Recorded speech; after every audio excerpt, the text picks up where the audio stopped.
Olá! A Igreja Batista da Graça disponibiliza as suas mensagens e reflexões nas plataformas digitais.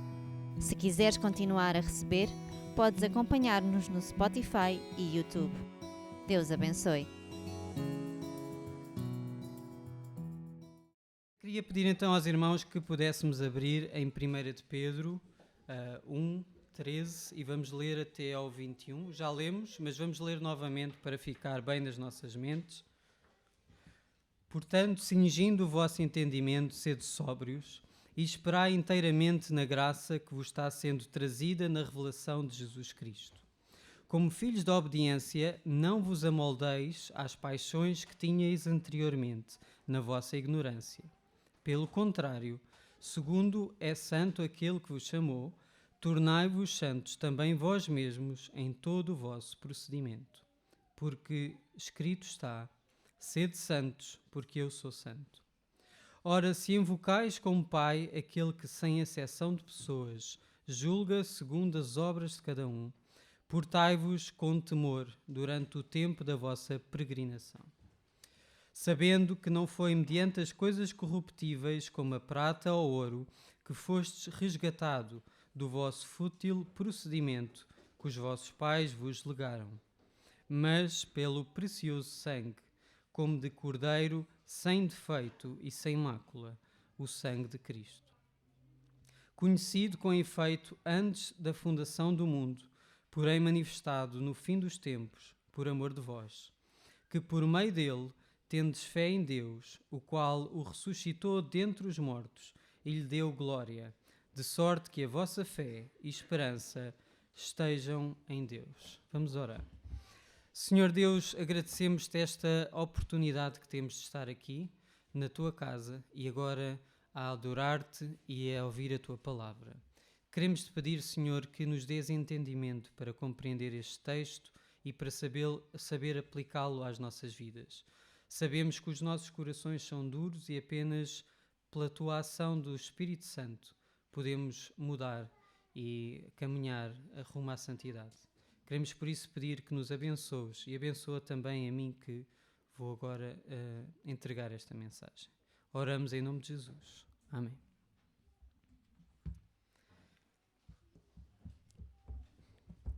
Então, como os irmãos já devem ter percebido, este texto vai falar bastante sobre a santidade. E é precisamente isso que nós vamos focar hoje, é na santidade, na necessidade de santidade para os crentes da Igreja.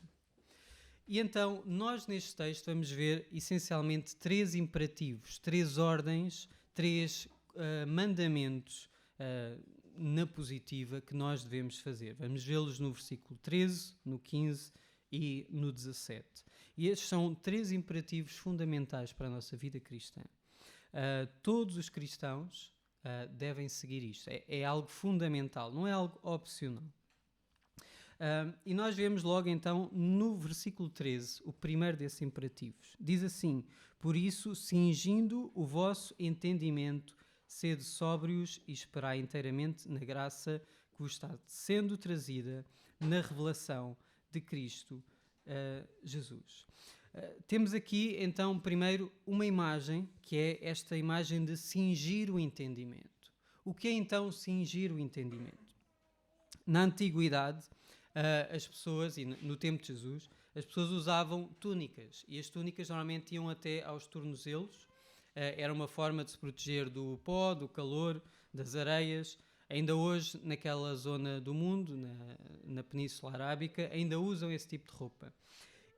Mas, como os irmãos devem compreender, correr ou trabalhar com túnicas muito grandes não deve dar muito jeito. Então eles tinham uma coisa que era o cingir as entranhas, como eles lhe chamavam no grego e no hebraico. Eles diziam cingir as entranhas. Isto significava que eles pegavam na túnica, na parte de baixo da túnica, e puxavam para cima e prendiam no cinto. Isto então era cingir a túnica ou cingir as entranhas, como diz no original.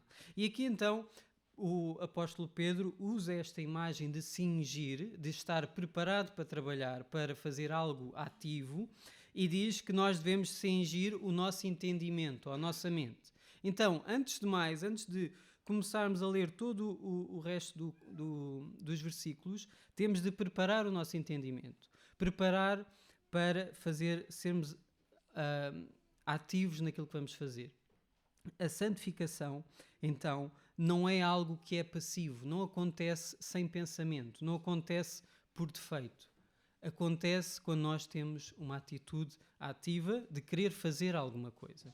E então, a primeira indicação que Pedro nos dá é, primeiro, preparem-se. Preparem a vossa mente, preparem-se para agir, preparem-se para pensar e para refletir naquilo que é a vossa vida. E então diz o primeiro dos imperativos: sede sóbrios e esperai inteiramente na graça. E aqui, sede sóbrios é o contraste de ser embriagados, ser malucos, ser desesperados. O que Pedro está a dizer é, em vez de andarem aí ansiosos, preocupados, desesperados com a vida, não, sejam sóbrios e esperai na graça. E este esperai, aqui a palavra é tenham esperança. Tenham esperança na graça. Quando o mundo parece que está tudo a correr mal, ou quando a nossa vida parece que está a correr mal, ou quando nós queríamos fazer uma coisa e não conseguimos e fizemos o contrário daquilo que queríamos, devemos ter sempre esperança na graça. Porque a graça, nós sabemos, foi trazida por Cristo Jesus e Jesus não falha. Então esta falha também não, esta graça também nunca vai falhar. E por isso nós devemos ter esperança e manter-nos sóbrios na nossa mente, não desesperar, não ficar então embriagados, que muitas vezes os irmãos sabem que o álcool é muitas vezes usado para tapar problemas, para tentar calar a nossa mente. Então, em vez de usarmos essas maneiras de fazer, vamos então ter esperança em Cristo. E este então é o primeiro dos imperativos. Antes de tudo mais, vamos ter esperança em Cristo. Vamos ter esperança e fé na graça de Jesus. No versículo 14, vemos agora que diz: como filhos de obediência, não vos amoldeis às paixões que tinhais anteriormente na vossa ignorância. Então agora está a falar para nós que já somos crentes, já somos filhos da obediência, e é interessante que o apóstolo Pedro aqui assume logo que um crente é obediente. Não podem existir crentes desobedientes. Não podem existir filhos de Deus que não obedecem a Deus. As coisas estão ligadas. Se nós somos filhos de Deus, somos filhos da obediência. E ele diz aqui agora esta palavra interessante que é: não vos amoldeis às paixões que tinhais.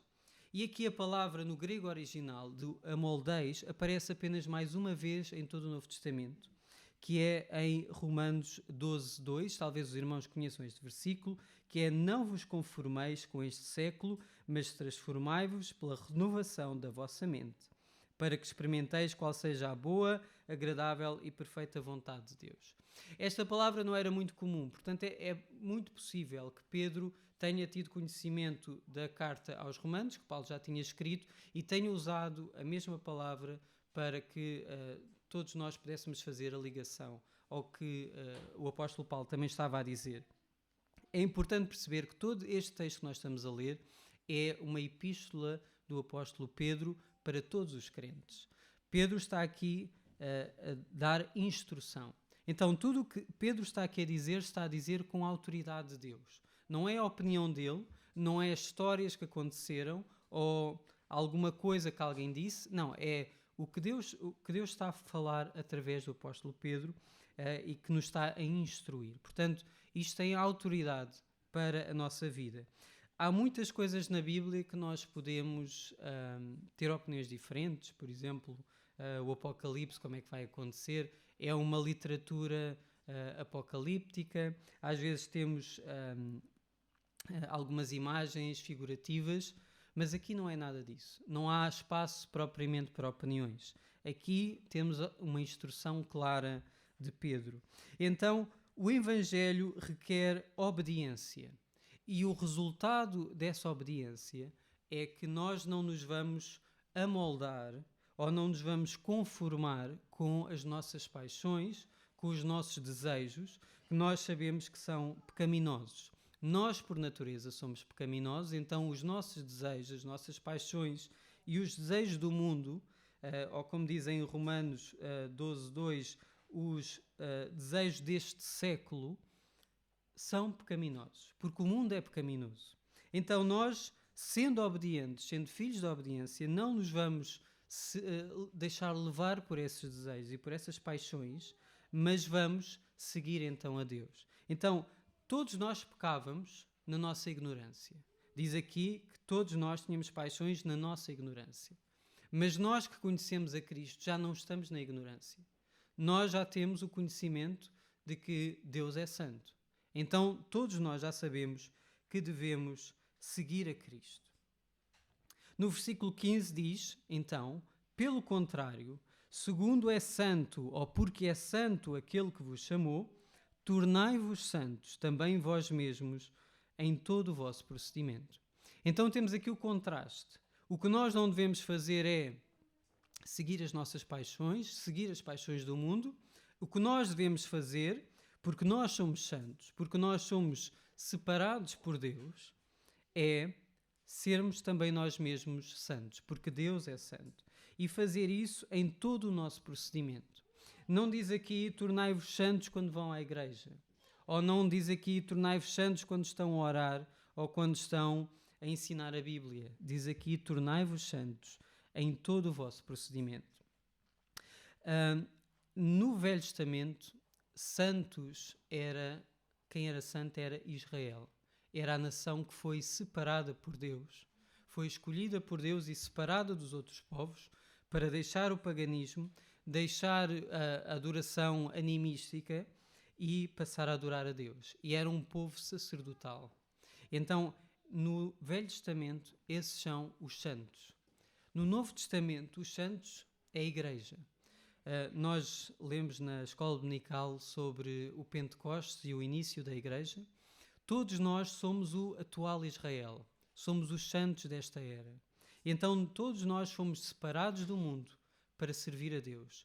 Deus escolheu-nos individualmente para o servirmos, para o amarmos e para lhe obedecermos.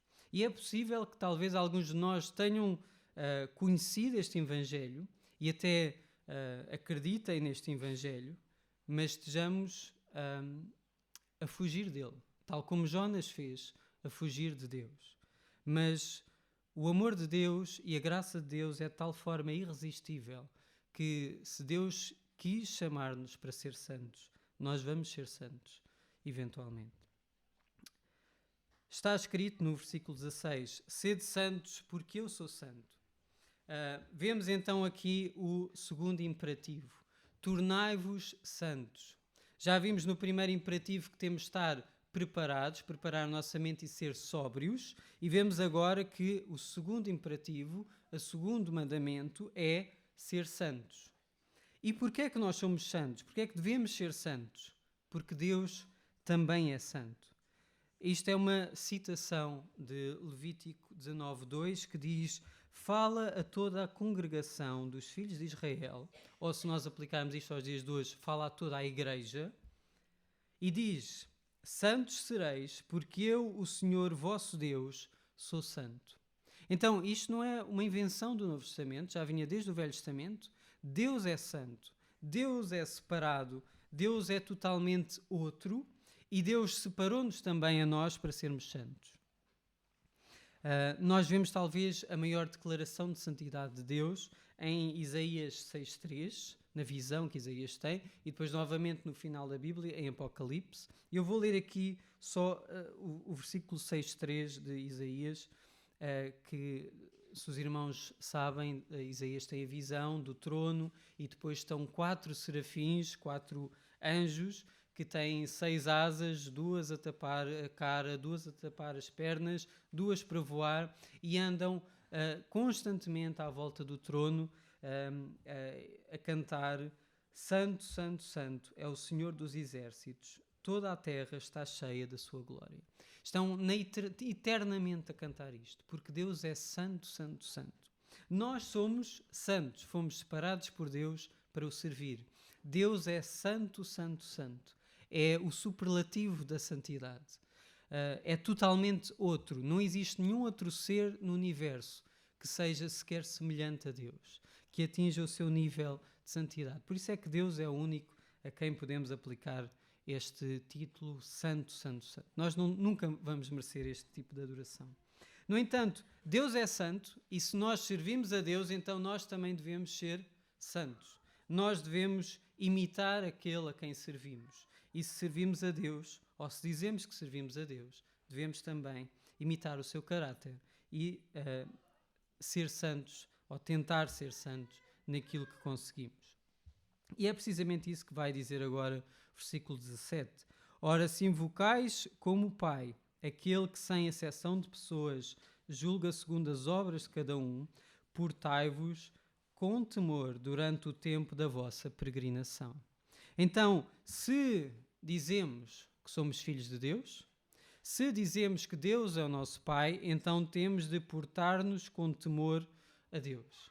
Temos de obedecer-lhe. Se somos filhos de um Deus que é santo, temos de ser santos. E Deus diz aqui que não faz exceção de pessoas. O que é que isto significa? Deus é imparcial. Deus é um juiz justo, não é corrupto, não tem favoritos, não vai usar um critério para uns e um critério para outros. Deus é perfeitamente justo. E Ele, diz aqui, julga segundo as obras de cada um. E esta passagem às vezes é confusa, porque nós aqui na igreja estamos sempre a ouvir que somos salvos pela fé. Somos salvos pela fé em Deus, não pelas obras. E agora vem aqui um versículo a dizer que Deus julga segundo as obras de cada um. Então como é que é? Somos salvos pela fé ou somos salvos pelas obras? E aqui esta parte das obras refere-se às obras que nós vamos fazer e que devemos fazer, no entanto não se refere à nossa salvação. Nesta própria carta, o apóstolo Pedro, no capítulo 2, vai novamente falar sobre isto e vai dizer que as obras não são para salvação, que a salvação então é pela fé. E vemos aqui que nós então somos salvos pelas obras de Cristo, não pelas nossas, e por isso a salvação não depende das nossas obras. No entanto, aquilo que fazemos é relevante para a nossa vida e vai ser julgado. Nós devemos então fazer boas obras, e neste caso boas obras é obedecer a Deus. Em Romanos 14, 10 a 12, diz o seguinte: Tu, porém, que julgas o teu irmão, e tu que desprezas o teu, pois todos compareceremos perante o tribunal de Deus. Como está escrito, por minha vida, diz o Senhor diante de mim, se dobrará todo o joelho, e toda a língua dará louvores a Deus. Assim, pois, cada um de nós dará contas de si mesmo a Deus. Então, nós somos salvos na mesma, mas todos nós, cada um de nós, vai prestar contas a Deus. No final dos tempos, quando estivermos diante do trono, diante do tribunal de Deus, cada um de nós individualmente vai ser julgado. Não julgado para a salvação, porque a salvação é Jesus que nos deu, mas julgado pelas coisas que fizemos aqui na Terra. Nós não estamos aqui apenas a existir até morrer, à espera de ir para o céu. Não, nós estamos aqui porque Deus tem um plano para nós. Tem uma vontade que nós façamos a sua obra. Por isso é que estamos aqui na igreja, por isso é que devemos evangelizar, por isso é que ensinamos os nossos filhos também. Nós estamos aqui para ser obedientes e fazer boas obras. Paulo afirma também que cada um de nós vai ter de prestar contas daquilo que fazemos e também do que nós não fazemos. No entanto, em 1 Coríntios 3, 12 a 15, diz: Contudo, se alguém edifica sobre o fundamento, é ouro, prata, pedras preciosas, madeira, feno e palha, manifesta se tornará a obra de cada um, pois o dia a demonstrará, que é o dia do julgamento, pois está sendo revelada pelo fogo, e qual seja a obra de cada um, o próprio fogo o provará. E versículo 14, se permanecer a obra sobre o fundamento, que sobre o fundamento edificou, esse receberá um galardão. Se a obra de alguém se queimar, sofrerá ele dano, mas esse mesmo será salvo, todavia, como que através do fogo. Então, o que é que aqui Paulo está a dizer em Coríntios? Vemos que as nossas obras vão ser julgadas, vão ser postas à prova, vai ser feito um teste das nossas obras, daquilo que nós fizemos ao longo de toda a nossa vida, e não vai pôr em causa a nossa salvação. Vai haver pessoas que são crentes, mas não fizeram nada com os talentos que Deus deu, e vão chegar ao céu e não vão ter nada para apresentar. Vão ser salvos porque Jesus morreu no lugar delas, mas não vão ter obra para apresentar e, como diz aqui no versículo 14, não vão receber um galardão. Nós não sabemos o que é, mas existe esta promessa de um galardão. No entanto, há aqueles que fizeram grandes obras, missionários que foram para países longínquos, que ainda não tinham sequer ouvido o Evangelho e criaram lá igrejas e missões e tudo mais. Então, vamos ter um grande espectro de obras dentro dos cristãos. No entanto, isto não vai ter nada a ver com a nossa salvação, mas tem a ver com a nossa obediência e com a nossa santidade. É o desejo de Deus que nós sejamos santos e que façamos estas boas obras, obras que agradem a Deus. Nós somos, então, peregrinos nesta terra. Nós não somos deste mundo. Nós estamos aqui de passagem e enquanto aqui estamos devemos fazer aquilo que é a vontade de Deus. E sendo peregrinos também, nós não devemos temer aos homens ou ter medo do que possa acontecer a nós ou à nossa reputação, mas devemos temer a Deus, como diz aqui no versículo, que é o terceiro imperativo, que é portai-vos com temor. O que é que significa então portar-nos com temor? É basicamente ter respeito ou até mesmo medo de Deus. Devemos ter mais medo de Deus do que dos homens. Deus é o Criador de todo o universo, todo-poderoso. Ele pode fazer connosco tudo o que Ele quiser. Foi Ele que nos salvou de uma perdição certa. E, no entanto, nós muitas vezes brincamos com Deus. Não temos o mínimo respeito por Deus. Deus diz-nos, não mintais. E nós sabemos que não devemos mentir e continuamos a mentir. Andamos a brincar com Deus muitas vezes. Então nós devemos ter este temor a Deus, que muitas vezes nos falta e que talvez fosse mais ensinado há uns anos atrás e que hoje em dia já não é tão popular nas nossas igrejas. Esta ideia de temor a Deus. No Salmo 111:10, muito conhecido, diz: o temor do Senhor é o princípio da sabedoria. Revelam prudência a todos os que o praticam. O seu louvor permanece para sempre. Então, as boas obras que nós possamos fazer, a obediência a Deus, toda a sabedoria que nós possamos ter, vai depender sempre do temor do Senhor. E aqui muitas vezes quando fala na Bíblia, especialmente em Provérbios de sabedoria, é sabedoria prática, as coisas que nós fazemos no dia a dia, as decisões que nós fazemos. Se nós dizemos, eu não quero pecar, mas depois ao longo do dia faço sempre as decisões erradas, o que é que nos falta? Falta-nos sabedoria prática para o dia a dia. E como é que temos essa sabedoria? Falta-nos temor do Senhor. Então nós temos de ter este temor do Senhor para ter sabedoria para a nossa vida prática e então vamos tomar boas decisões, vamos seguir o seu ensinamento. Irmãos, e estamos aqui a falar de obediência e obviamente toda a gente falha. Não há um cristão que seja perfeito. Eu falho, os irmãos falham. Todos nós sabemos que falhamos, todos nós provavelmente já tentámos melhorar ou tentámos evitar alguns pecados e voltámos a cair, porque nós somos pecadores. No entanto, com este temor do Senhor, com a obediência a Deus, podemos caminhar neste caminho da santidade. Não vai ser um caminho sempre em frente. Às vezes vamos dar passos atrás, passos para o lado, mas o caminho é em frente. Então o temor do Senhor é este respeito, este medo, é o respeito ao Deus que nos salva e que é todo-poderoso. E é também o Deus que nos pode destruir. Portanto, nós devemos ter respeito a Deus.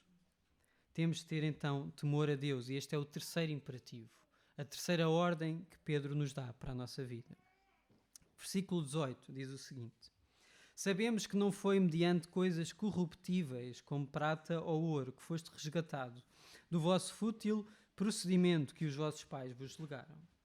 Então, na antiguidade, as pessoas muitas vezes tinham dívidas que não podiam pagar, ou ficavam na pobreza porque houve algum desastre e não tinham dinheiro para comer, e então o que faziam era vendiam-se a si mesmas para serem escravos. Vendiam-se à escravidão. Isto era algo que era uma prática em todo o mundo antigo, não só na Bíblia, em todo o mundo antigo era uma coisa que existia. As pessoas às vezes ficavam na miséria e em vez de morrerem à fome vendiam-se como escravos e passavam a viver dependente de outra pessoa. Então, desta forma, livravam-se, de certa forma, da dívida que tinham, mas perdiam também a sua liberdade. E é isto que nos aconteceu também a nós. Nós pecamos, Adão pecou, Eva pecou e todos nós, todos os humanos pecaram, e a partir desse momento ficámos escravos do pecado. Perdemos a nossa liberdade. Adão e Eva eram livres no jardim, Deus criou-os livres, não os criou escravos do pecado, mas eles autoescravizaram-se. Eles venderam-se como escravos ao pecado. E então, é assim, este é o nosso estado natural, é um estado de escravidão. Nós já nascemos como escravos do pecado. No entanto, é em Cristo que nós vamos ter a nossa liberdade. Muitas vezes, especialmente novos crentes, dizem: eu antes não acreditava em Deus e agora acredito, e há tantos mandamentos, eu agora tenho menos liberdade. E é o contrário. Antes nós estávamos escravizados pelo pecado, escravizados pelos nossos desejos, que às vezes não conseguimos controlar e que nós sabemos que estão errados.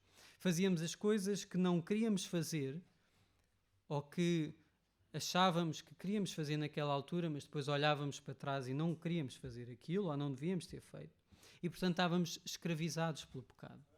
E quem nos liberta, então, é Cristo.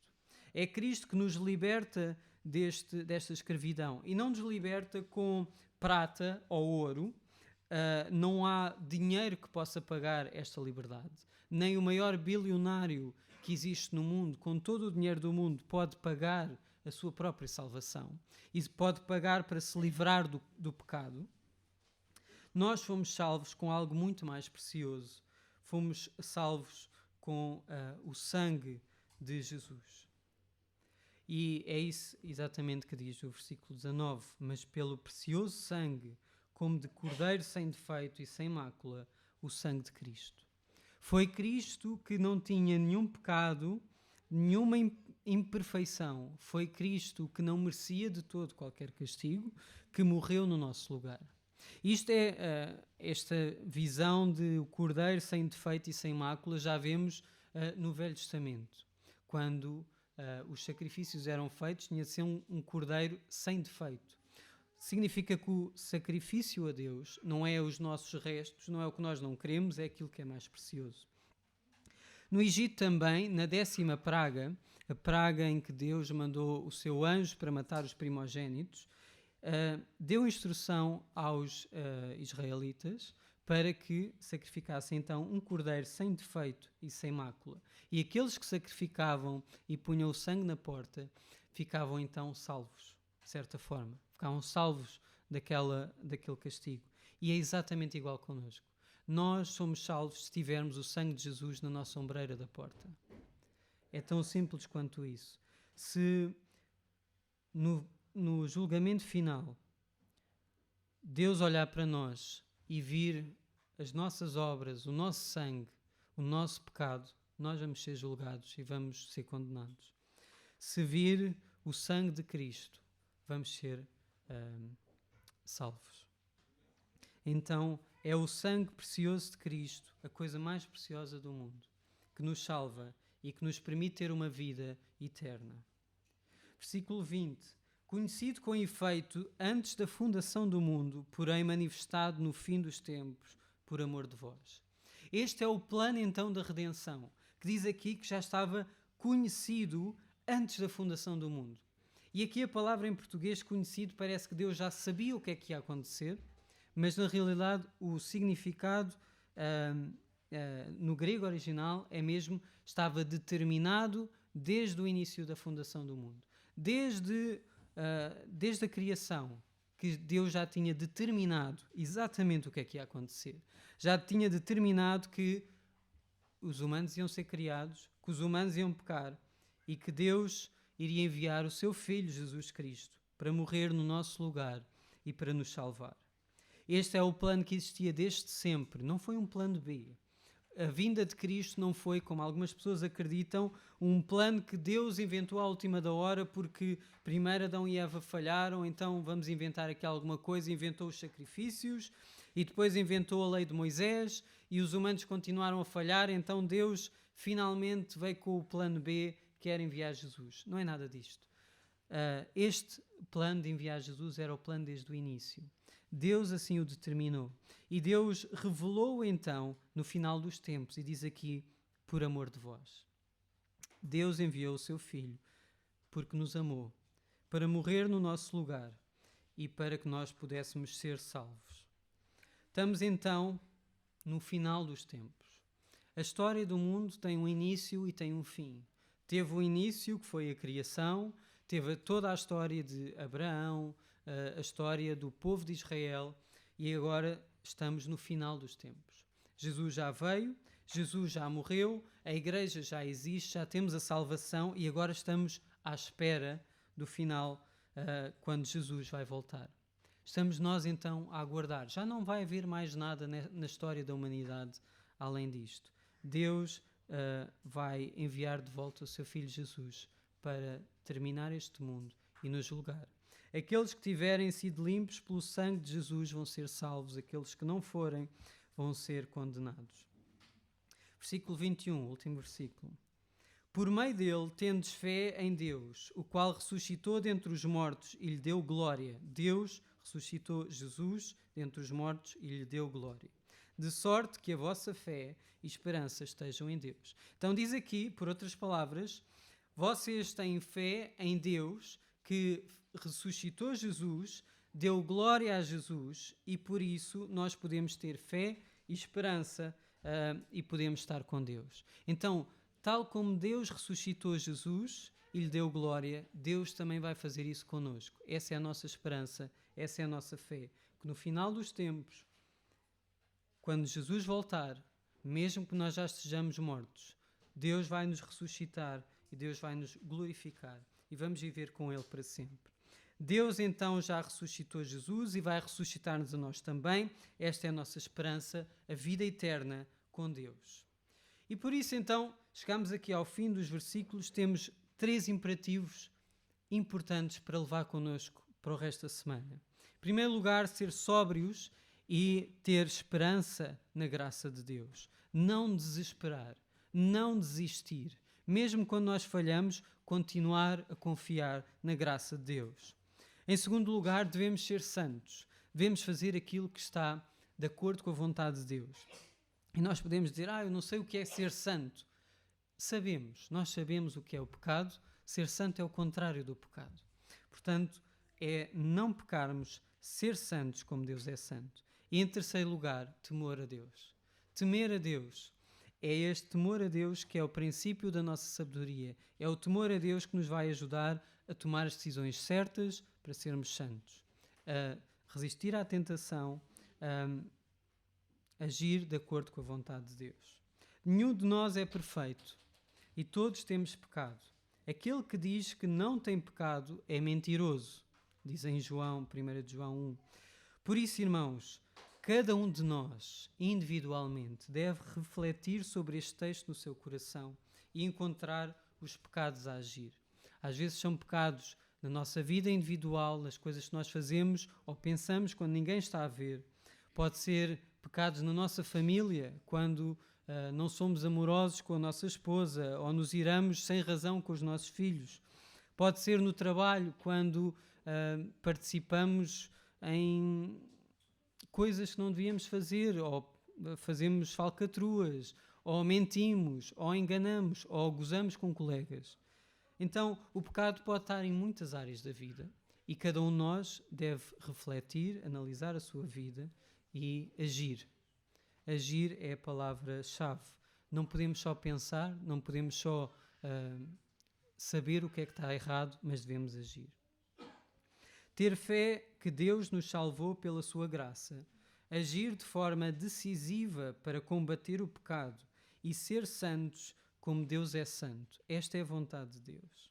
Sabendo que, em 1 João 1,9 diz que se confessarmos os nossos pecados, Ele é fiel e justo para nos perdoar os pecados e nos purificar de toda a injustiça.